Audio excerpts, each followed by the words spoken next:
You know God has called you to more. You've known for a while now. But every time you get close to moving forward, something pulls you back. And you've been telling yourself it's wisdom. Sis, it's not wisdom. It's fear wearing spiritual language. God is not playing about you. He never has been. And it's time that you start acting like it. Here's what's actually happening. You have been waiting for God to show up in a way that feels more obvious, more undeniable, more like something that you can't talk yourself out of. Because every time a door opens, every time that something lines up, every time that there's a confirmation that lands for you, there's also a voice that follows up behind it. Are you sure that's for you?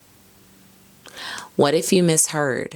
What if you step out and it doesn't work? What if people think that you're being prideful? And so you wait. You call it being patient.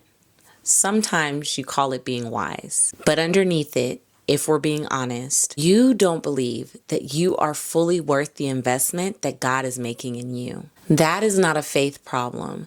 That is an identity problem. And the truth is, it's more common than you know. Where you are right now has not disqualified you, and it does not put you behind. But if you continue to stay here, it will leave you frozen. And it's time for us to talk about that. Many of us struggle with this dynamic, this push and pull of going after the things that God has called us to versus staying in some of what I call background behavior that leaves us in these cycles of being stuck, starting, stopping, almost getting ready, over preparing, and maybe even talking ourselves out of pursuing what God has called us to. But this is what God is doing. God has already equipped us and given us everything that we need to be able to do what He's placed in our hearts to do. The way you think, the way you connect, the way that you see things that other people do not see, that is not by accident. That is architecture.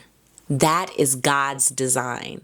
And He has specifically designed you so that your gifts, your light can shine in the earth. He allowed you to survive things that should have broken you, that literally should have left you in a place where you could not get out of it. And the truth is that you didn't just make it through those seasons. You came out of those seasons with something to say, something that someone else needs to hear. That is not luck. God has opened doors for you that were not your doing, that you literally had no clue how they were opened. The opportunities seemed to have appeared out of nowhere. The relationship or the connection that shifted everything. The season that made no logical sense, but positioned you exactly where you need to be. And let's also be clear.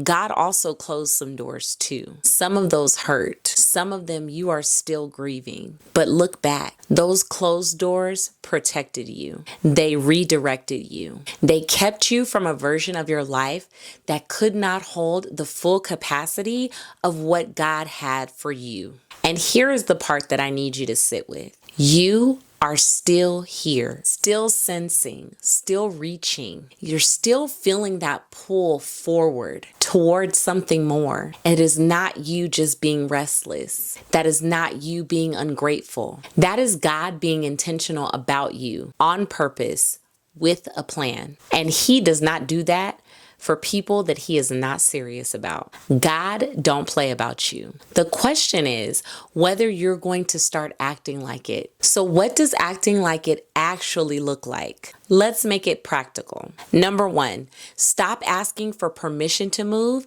and start asking for wisdom on how to move. I need you to up your prayer, sis, because there is a difference between asking God, is this for me? Is this what you want me to do? Is this what you have for me? Versus, Lord, show me the next right step. One sounds like permission seeking and the other sounds like wisdom seeking. You already have the green light. You've had it. And now it is time for you to start praying from that place. Number 2, name the evidence. This week, I want you to write down 3 ways that God has shown up for you. And I don't want you to go back to your childhood. I don't want you to pull up some ambiguous memory or testimony that you always revert to out of habit or practice or rehearsing. But I want you to look over the last year of your life, and I want you to identify 3 ways that God has shown up for you this past year. I want you to write them down. And I don't want you to just write them down in a 1-sentence phrase, God bless me. No, sis, it's time to get specific. Write out the details. Write out how you saw the hand of God in real time in that season, in that moment of your life, that moment of provision, that moment that God sent someone with a confirming word, the moment that God opened a door that you didn't know was there or even saw opening.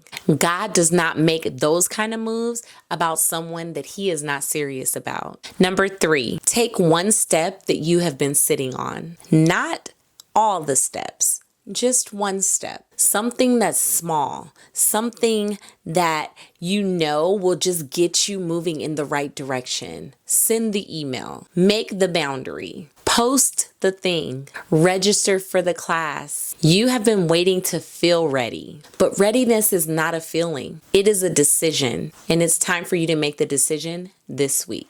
Number 4, change how you talk about yourself when you talk about what God is doing in your life. If you've been saying, I'm trying to figure it out, I'm trying to understand what my purpose is, start saying, I'm walking into what God has for me in this season. Words matter, and your mouth carries the power of death and life in it.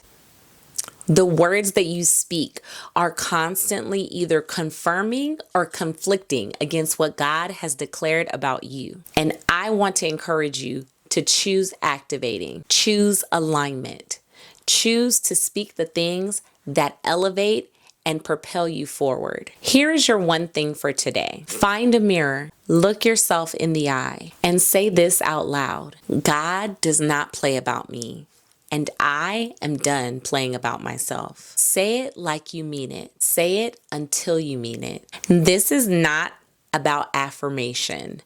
This is about allowing yourself to come into agreement and into alignment with what is going to be required of you to move in tune with what heaven is calling you to in this season. And one thing I know about the Word of God is that there is power in agreement.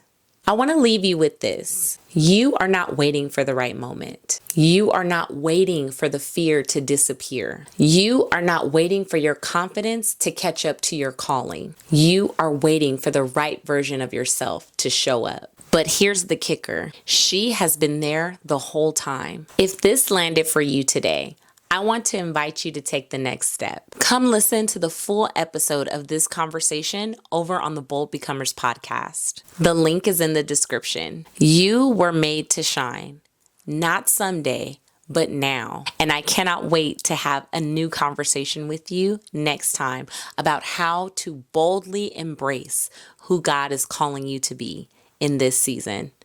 I'll see you next time, Bold Becomer.